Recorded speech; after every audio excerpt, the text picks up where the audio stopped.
श्रीधर जी जहाँ पर हम लोग आज इस गांव में बैठे हैं चरवा, उनके बहुत शुक्रिया। और यहाँ पर जो हमारी माताएं बहनें बैठी हैं और यहाँ पर जो हमारे बुजुर्ग नौजवान साथी, एक बड़ा सवाल ये बात है कि एक दक्षिण भारत के व्यक्ति का बारे में जो है हम लोग उत्तर भारत में इतने दूर क्यों बात कर रहे हैं। और कहीं न कहीं मुझे लगता है कि बहुत सारी चीजें हर जी ने बता दिया है, लेकिन मुझे लगता है कि पेरियार जी का जो महत्वपूर्ण रोल ये रहा कि पेरियार जी ने जो यहाँ पर लिखा है ना, पाखंड, अज्ञानता, अंधविश्वास, हमको ये सिर्फ इसी पाखंड, अज्ञानता, अंधविश्वास नहीं लगता है। हमको ये स्पष्ट रूप से इस देश में एक कानून था और उस कानून के तहत आपको आपके अधिकारों से वंचित किया गया। और पिछले दिनों में एक दत्तू प्रसाद जी मंत्री हुआ करते थे, उनसे मेरी बात हो रही थी तो उन्होंने कहा कि बुंदेलखंड के हैं तो वो चूंकि बातचीत में उनकी भाषा हमसे थोड़ा अलग है, जैसे हम लोग भोजपुरी बोलते हैं उनके बुंदेली है, उनकी भाषा में ये था कि आप लोगों को भी संबोधित है। और सबसे पहली बात ये है कि यहाँ पर देखिए महिला अधिकार की बात है और हमारी माताएं बहनें जो है पीछे बैठी हैं और जो है आप लोग आगे बैठे हैं, आप लोग कुर्सी पे बैठे हैं और यार वो जमीन पे बैठी है बुरा पे। और सबसे ज्यादा कहीं पर भी निकल जाइए सवेरे सवेरे तो लड़कियां जो है साइकिल से जाती हैं। ऐसा लगता है कि नहीं, लड़के पढ़ते उड़ते भी हैं, एक भी लड़की भी नहीं है, लगता है गांव में लड़कियां हैं ही नहीं जो है। तो मुझे लगता है कि इस पे भी हम लोग को विचार करना चाहिए। तो दत्तू प्रसाद जी ने कहा इस बात को लेकर कि जो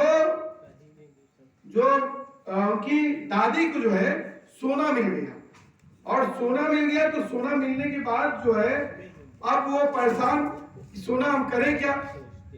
तो सोना, पहले एक बात को जानना, जैसे हम लोग बात करते सावित्रीबाई फुले के बारे में कि महिलाओं के पास शिक्षा का अधिकार नहीं था, उसी तरह से दलितों को सोना रखने का अधिकार नहीं था, एक प्रकार से पाप था।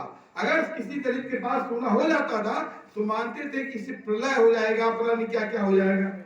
अब उनकी जो दादी अम्मा जो भी रही हो वो कुछ दिन तक तो वो रखी रही, इसके बाद इसे अब चाची यहाँ मिल गई, चाची को मिल गया सोना, रखी थी 2-3 दिन, लेकिन दिलवा में तो है कि अब यार कुछ हो जाएगा, गड़बड़ हो जाएगा तो कुछ हो जाए मामला। तो उसके बाद उन्होंने बता दी बगली की चाची के। अब गांव में फैल गया कि फलाना जो है दादी तो सोना रखी है, अगर कुछ हो जाएगा। अब गांव हुआ कि अगर गांव में आग लग गई, गांव में पानी बरस गया, गांव में कुछ हो गया, तो यही सोनवा की वजह से हुआ। और उसके बाद कुल मिलाकर के गांव के लोगों ने निर्णय लिया कि भैया इस सोने को जो है चल करके पंडित जी से मुलाकात की जाए। अभी क्या किया, इतना बड़ा पाप तो इन्होंने कर दिया कि सोना मिला उसको रख लिया जो है। अब उसके बाद वो लोग गए पंडित जी क्या जैसे गए तो पंडित जी को दिए सोना, और सोना पंडित जी लेते ही कहीं तो पाप कर दिया आपने जो है। अब रखो बच्चे को बुलाए, किसको जो है आप जो है इसपे आप गंगा जल छिड़को उनको, गंगा जल छिड़का और कहे कि इसके बाद ऐसे मामला नहीं बनेगा, ये तो पाप हो चुका है। अब 5 सेर जो है आलू, 5 सेर क्या कहते हैं आटा, 5 सेर चावल दिए, मतलब कि सुनो गया। और दूसरा कि आप ये कानून है, ये हमारे क्या जो मनुवाद जो है, मनुवाद टीका है, जो मनु का संविधान है, जो इस वर्तमान सरकार जो उसको लागू करना चाहती है। और इस देश में हम लोग अभी बात कर रहे हैं ना, संविधान बचाने की बात हो रही है ना। अभी देखिए बिहार में चुनाव चल रहा है, वहां पर वोट छोड़ गद्दी छोड़ का नारा चल रहा है, और अभी नेपाल में भी ये नारा चला और वहां पर भी युवा निकल करके आया। और ये सिर्फ नेपाल में नहीं, ये गूंज भारत में भी हुई। लेकिन हम लोग हिंदू मुसलमान के चश्मे से जो है जब देखने लगते हैं, ये गूंज हुई थी 2019 में जब नागरिकता के नाम पर एनआरसी और सीएबी लाया गया, और उस बात में भी मुसलमान खड़ा हो गया। लोग कह रहे हैं मुसलमान की नागरिकता जाएगी, ये मकान जाएगा तो मुसलमान का जाएगा, इसके चक्कर में लोग छोड़ दिए।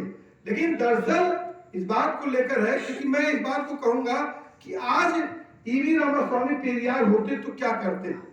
आज ईवी रामास्वामी पेरियार होते तो उनका सबसे बड़ा होता कि हम इस देश में जो नागरिक बने और जो नागरिकता का अधिकार है और बाबा साहब ने जो मतदान का अधिकार दिया, आज वो मतदान का अधिकार आपसे छीना जा रहा है। और आपका अभी मैंने कल भैया पढ़ा है, मऊ में भी आ रहा है कि मऊ में भी जो है माने कि वोटर जो है इतने ज्यादा गलत फ्रॉड वोटर हो गए और जगह जगह हो रहा है। और ये पूरा का पूरा एक मुहिम चलाई जा रही है कि कैसे आपको आपके मताधिकार से वंचित कर दिया जाए। लड़ाई कहां पर थी? लड़ाई अभी भैया बात कर रहे थे कि लड़ाई अभी इस बात की थी कि जो लड़ाई इस बात थोड़ा सा डिस्टर्ब हो गया दिमाग, क्योंकि मशीन तो हम लोग है नहीं ना, तो सोचते हैं तो क्या कहते हैं, लड़ाई इस बात की थी कि जब जो ईवी रामास्वामी पेरियार में जब क्या करते थे, ये जो है आज का दिन क्या है, एक भगवान है जो 17 से कैलेंडर से पैदा होते हैं, अंग्रेजी कैलेंडर से पैदा होते हैं, उनका नाम है विश्वकर्मा जी। उनका पूरा विश्वकर्मा समाज का हमें सम्मान है, पूरा वो इसी समाज है, उसके भी अधिकारों की बात मंडल कमीशन करता है। और ईवी रामास्वामी पेरियार के जो इनकी जयंती है, इसको भुलवाने के लिए विश्वकर्मा पूजा को लाया गया। और ईवी रामास्वामी पेरियार जी करते क्या थे, ये करते थे बहुत सारे काम बात बताया इन्होंने। वो करते थे कि कोई बनाए पुतला बनाए और पुतला बनाने के बाद उसको साइकिल पर बांध करके रस्सी से खींचते थे, तो पीछे पीछे है भैया दौड़ रहे, चाचा क्या कर दो, रुको क्या हुआ, अरे तुम भगवान के ऐसे खींचे तो अरे भगवान तो तुम्हारे लिए भगवान होगा, मैं तो बनाया हूँ, पुतला बनाया हूँ। तो मामला इस बात का था, उन्होंने अंधविश्वास पर जोरदार तरीके से हमला किया। मामला ये था, उसके बाद ये जो परंपरा हुई, अभी हमारे रास्ते में बात कर रहे थे, तो जो ये परंपरा हुई हमारे यहाँ राम स्वरूप वर्मा जी, जो ललई सिंह जी के जो गांव के बगल में ही उनका गांव है, और पिछले दिनों हम लोग राम स्वरूप वर्मा जी से गांव से ललई सिंह जी के गांव तक, इसको बंद कर देते हैं, राम स्वरूप वर्मा जी के गांव से ललई सिंह जी के गांव तक हम लोगों ने यात्रा किया। और जानना चाहिए कि राम स्वरूप वर्मा का एक बहुत बड़ा योगदान है, वो योगदान है कि उत्तर प्रदेश के वो पहले वित्त मंत्री थे जिन्होंने किसानों को सबसे ज्यादा सब्सिडी दी और लाभ का बजट उन्होंने दिया था। तो राम स्वरूप वर्मा और ललई सिंह पेरियार, जिनके बारे में भैया बताया, मैं पूछे नहीं जाऊंगा, और पेरियार जी और राम स्वरूप वर्मा जी का सोशलिस्ट पार्टी लोहिया जी के वो शिष्य थे, उनसे इसी बात पे अलगा हुआ। उन्होंने कहा कि जो धर्म का आडंबर है ये सही नहीं है, और उन्होंने अर्जक संघ की स्थापना किया और एक शोषित समाज दल बना, जगदेव बाबू कुशवाहा, महाराजा भारती और ये लोग मिलकर के बनाए।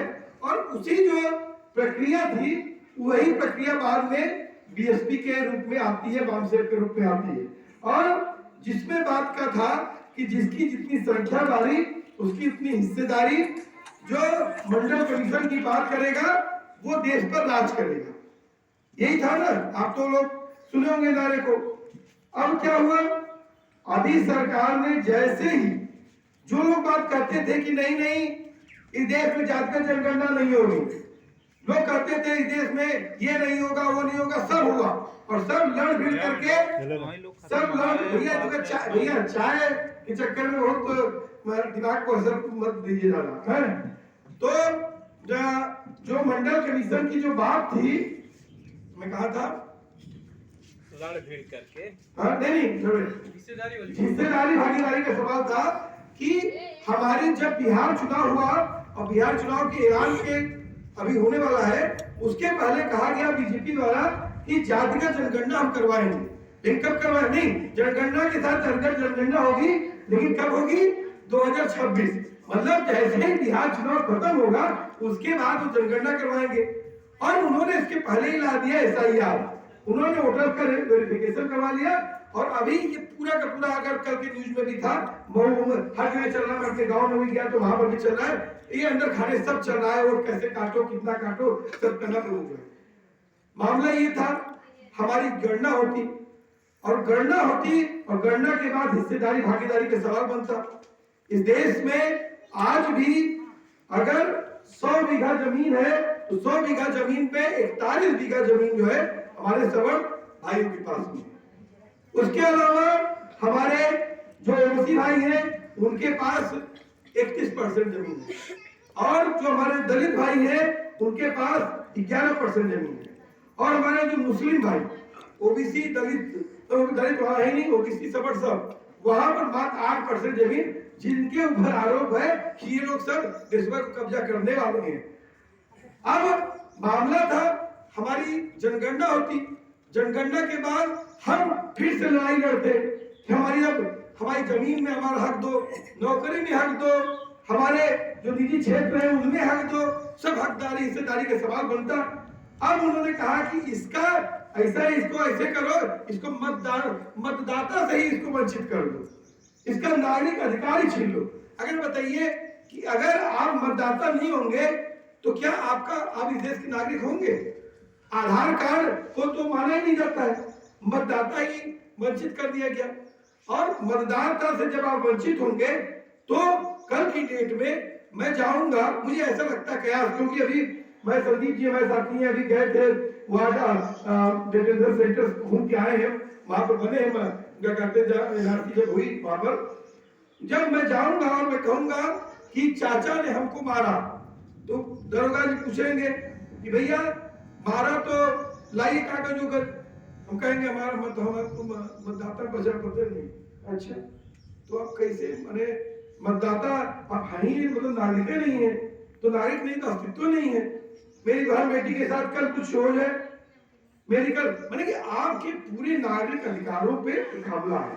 तो मुझे लगता है कि ये एक इम्पोर्टेंट सवाल है और ये सवाल एकदम पेरियार जी की जो पूरी लड़ाई है और जो पूरे हमारे महापुरुषों की लड़ाई है, जो हिस्सेदारी भागीदारी का जो सवाल है, उस लड़ाई से मिलती जुलती लड़ाई है। क्योंकि अगर हम आज इस लड़ाई को नहीं लड़ पाएंगे, और मैं एक चीज और बता दूं कि असम में जब एनआरसी हुई और सब पूरे देश में आया कि मुसलमानों को तो जो है क्या कहते हैं ना चले जाएंगे, ये बिल्डिंग हलवा ले जाएंगे, ढेकरवा ले जाएंगे। 19 लाख जो हुई एनआरसी हुई, उसमें मात्र उसमें 5,90,000 मुसलमान थे। उसमें सबसे ज्यादा संख्या किसकी थी? सबसे ज्यादा संख्या हमारी माताओं बहनों की, 13 लाख से ऊपर संख्या थी। क्यों? क्योंकि हमारी माता बहनों को इनको अपने पिता से भी नागरिकता को प्रमाणित करना पड़ेगा और अपने पति से भी नागरिकता को प्रमाणित करना पड़ेगा। नागरिकता का दूसरा आधार क्या बनेगा? नागरिकता का दूसरा आधार बनेगा हमारी जमीन। अगर हम, क्योंकि जो बहुत बड़े लोग जो जमीन वाले काश्तकार हैं वो तो बता देंगे हमारे बाप दादा के पास जमीन थी, हमारी नागरिकता, हम इस देश के नागरिक थे। जिनके पास जमीन ही नहीं है वो कहां से बता पाएंगे कि नागरिकता है? और ये आने वाले समय में सबसे बड़ा संकट ये आने जा रहा है। और ये देश में पूरे देखिए, जो बिहार में जो एसआईआर हो रहा है, बिहार में नहीं है, पूरे देश में ये पूरा है। और ये हमला है, ये स्पष्ट रूप से, ये कोई ऐसा नहीं है कि इसको हम लोग सोच ले कि ये कोई राजनीति है, फला है। अब ऐसे ही मैं सुबह आज उठा जो है विनोद जी, तो मैं देखा कि गोंडा में कुछ बच्चे जो है जाकर के डीएम ऑफिस में बैठ गए थे। उन्होंने कहा कि हमारा जो स्कूल तोड़ दिया गया और 3 किलोमीटर जाना पड़ता है और जंगल से जाना पड़ता है, तो जंगली जानवर हमला कर देंगे तो हम कैसे भाग पाएंगे। और मैं सोचने लगा कि मैंने कि हम लोग बचपन में वो छोटे छोटे गाने नहीं होते, मैं बंदा आई हूँ, देश का सिपाही हूँ। एक और गाना था, मैं दिमाग से भूल रहा हूँ कि कहते हैं बच्चों का था, नेता हो तुम्हें कल के, इंसाफ की डगर पे बच्चों दिखाओ चल के, ये देश है तुम्हारा, नेता हो तुम्हें कल के। अब वो गाना कर रहा है नेता हो तुम्हें कल के बच्चे को, और इस देश में कहा जा रहा है अरे आप राजनीति कर रहे हैं। अरे जब राजनीति से सब कुछ तय हो रहा है, हम क्यों राजनीति नहीं करेंगे? जब पहले आप एक वर्ग विशेष राजनीति करता था तो आप कहते थे कि राजनीति तब अच्छी थी। आज कोई राजनीति कर रहा है, दलित नेता है, मुस्लिम नेता है, ओबीसी नेता है, अरे भाई क्या बात, क्यों जात से क्यों देख रहे हो? हमारे किसी महापुरुष ने कभी जात की बात किया? नहीं बात किया। तो मैं बात लंबी नहीं करूंगा, मैं इस बात पर कहूंगा कि ये एक बड़ा सवाल है, और इसलिए सवाल है, इसलिए हम जिस धरती पे बात कर रहे हैं ये ऐतिहासिक धरती है। ये राम जनेश जी की धरती है जिन्होंने पहली बार 15% रिजर्वेशन ओबीसी को लागू किया।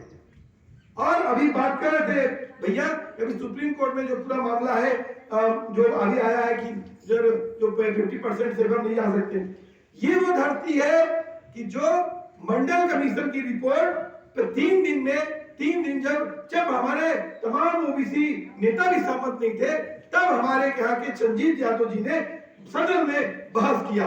पहली बार मंडल कमीशन पे सदन में बहस हुई। और ये वो धरती है जो मान्यवर काशीराम ने जब चलाया कि 52,000 की थैली या 52,000 की रैली, उन्होंने कैंपेन चलाया। और यहाँ पर भी 84 या 85 में समथिंग जो है एक रैली यहाँ पर भी हुई थी, माने कि 52,000 की थैली मिलेगी और 52,000 की रैली, लोग रहेंगे इतनी संख्या में। और उसके पहले जो सांसद थे वो भी आप ही के इलाके थे, रामकृष्ण यादव, बसपा के पहले सांसद रामकृष्ण यादव थे, वो भी इसी इलाके के थे। और जो मंडल कमीशन को लेकर जो सबसे बड़ा राजनीतिक दबाव किसी ने बनाया तो वो मानवर काशीराम ने बनाया। और उसके पहले एक नाम और आता है रामोधेश जी का। रामोधेश जी यहाँ पर बिहार के थे, और जो काका कालेकर की जो रिपोर्ट थी, काका कालेकर की रिपोर्ट को भी लागू करवाने के लिए उन्होंने बहुत किया, और बिहार में बहुत लोग उसमें शहीद भी हुए। मतलब जो हमने ये पा रहे हैं, ये हमको भीख में नहीं है, खैरात में नहीं है, हमने इसके लिए बहुत लाठी डंडा गोली खाई, हमारे लोग मारे गए हैं, तिरस्कृत हुए। तो मुझे लगता है कि हमको आने वाले दिनों में कुछ चीजों पे इस पे बात करनी चाहिए। मैं अपनी बात को समाप्त करते हुए बस इतना कहूंगा कि हम लोग जैसे कि ये हम लोग एक 4-5 चीजें हम लोग आजकल बात कर रहे हैं, जैसे कि जातिवार जनगणना कराओ, और उसके साथ बहुत स्पष्ट है कि हमारे मताधिकार को सुरक्षित करो, कोई SIR नहीं। जब हमारे मतदान हमने दिया है तो चेक करवाओ ना कि कैसे हमने पहले हम नागरिक थे, अब नागरिक कैसे नहीं रहेंगे। दूसरा कि मंडल कमीशन की संपूर्ण सिफारिशों को लागू किया जाए, क्योंकि मंडल कमीशन एक आधुनिक राष्ट्र का दस्तावेज है। और हम तो कह रहे हैं ना, उसको ओबीसी में नहीं, उसको सवर्ण में भी लागू कर दीजिए, दलितों में भी लागू कर दीजिए, अगर जो भी गरीब वंचित समाज का होगा। और इस देश में जो मैं कहूँ कि जो लोग कहते हैं कि आरक्षण को खत्म कर देना चाहिए, हम कह रहे हैं कि आप ही बता दीजिए कि आरक्षण के अलावा वो कौन सी प्रक्रिया है जिसके तहत आप जो सदियों से वंचित शोषित समाज है उसको अपना सकते हैं। जैसे भैया ने कहा कि पहले हमारी हमारा अगर बेटा आज जज बन रहा है, कलेक्टर बन रहा है, सिपाही बन रहा है, मास्टर बन रहा है, तो वो तो आरक्षण के बल पे बन रहा है ना। अगर आरक्षण नहीं होता तो वो कौन सी प्रक्रिया होती, आप ही बता दो, हम सुन लेते हैं कि वो कौन सी प्रक्रिया है। तो मुझे लगता है कि आरक्षण के अलावा अभी कोई प्रक्रिया नहीं है। और 50% की जो सीमा है, और साफ तौर पर जब लागू किया गया जो हमारे यहाँ तो क्रीमी लेयर और 50% की सीमा के साथ मंडल कमीशन की रिपोर्ट को लागू किया गया। और ये बात साफ तौर पर है, आज हमारी जो कोर्ट जो डिसीजन दे रही है, वहां पर जो लोग बैठे हैं, जो कॉलेजियम सिस्टम है, उसने ही इस बात को पहले ही कहा था, ये मैंने लागू होने के कई साल पहले ही कहा था कि नहीं आप आरक्षण की सीमा 50% से ऊपर नहीं होनी चाहिए। मतलब आप कौन तय करने वाले हो?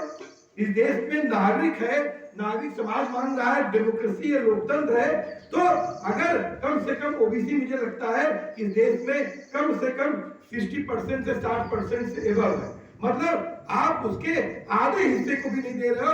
अभी जो भैया कह रहे थे 59,000 शिक्षक भर्ती का घोटाला, उसके अलावा जो पूरा अभी हमारे दलित भाइयों में भी जैसे मुसलमान तो ओबीसी को बांटा गया, कह रहे भाई एक जात ने इनका खा लिया, खा लिया। अभी दलितों में भी जो है उन्होंने इस बात को लाया है कि इनके में भी उपवर्गीकरण, मुझे लगता है कि उसको भी हमको समझना चाहिए। और इसके साथ निजी क्षेत्रों में आरक्षण की मांग को करना चाहिए। और लास्ट बात इस बात को करते हुए फिर कंक्लूड करूंगा कि ईवी रामास्वामी पेरियार जी का महिलाओं को लेकर एक इनका जो दृष्टिकोण था, हमारे जो ज्योतिबा फुले ने जो मुहिम चलाई, सावित्रीबाई फुले ने पूरी अलग जगाई। आज इस देश में महिला आरक्षण लागू होने जा रहा है। मैं आप सवाल को इस बात करते खत्म कर रहा हूँ, महिला आरक्षण लागू होने जा रहा है। हमारी सभा में महिला यहाँ नहीं बैठी है, हमारे पीछे महिला बैठी है, हमारी बच्चियां नहीं है। अगर महिला आरक्षण लागू हो जाएगा तो उसका लाभ किसको मिलेगा? क्यों? क्योंकि महिला आरक्षण में ओबीसी में कोटे में कोटा है ही नहीं। मतलब कि हमको अपनी बच्चियों को, हमें अपने जो घर परिवार के जो है बेटियां हैं, बच्चियां हैं, बहुएं हैं, उनको हमको सशक्त करना पड़ेगा। क्योंकि अगर हम आज नहीं सशक्त किए तो हम आने वाले दिनों में हम कोई लड़ाई नहीं लड़ सकते हैं। और मैं इसी के साथ अपनी बात समाप्त करता हूं और साथ सब लोगों का धन्यवाद देता हूं कि आज इतना सुदूर हम लोग रामास्वामी जी के बारे में बात कर रहे हैं। और ये जो पूरी मुहिम है, हरिंदर भैया, विमल कांत जी, छोटे लाल जी, रमन जी और तमाम साथी जो लोग चला रहे हैं, मुझे लगता है कि यहाँ पर इस बात को भी तय करिए कि आज तो हम लोगों ने बात किया, हो सकता है विमल कांत जी बात किए होंगे, लेकिन शिव चर्चा में हम कभी गए नहीं है। लेकिन शिव चर्चा में होता है, जाते जाते होता है कि बताओ अगली शिव चर्चा कहाँ पर होगी, केकरे के द्वारे में होगी। तो ये कोई मैंने हमको लगता है ये भी तय करना चाहिए कि अगली हम लोग किस महापुरुष के बारे में हम लोग अगली बार केकरे द्वार पे किस गांव में हम लोग बैठेंगे। और इसी के साथ में ईवी रामास्वामी जी को सभी श्रद्धांजलि देते हुए मैं तमाम महापुरुषों को नमन करते हुए अपनी बात समाप्त करता हूँ। इंकलाब जिंदाबाद।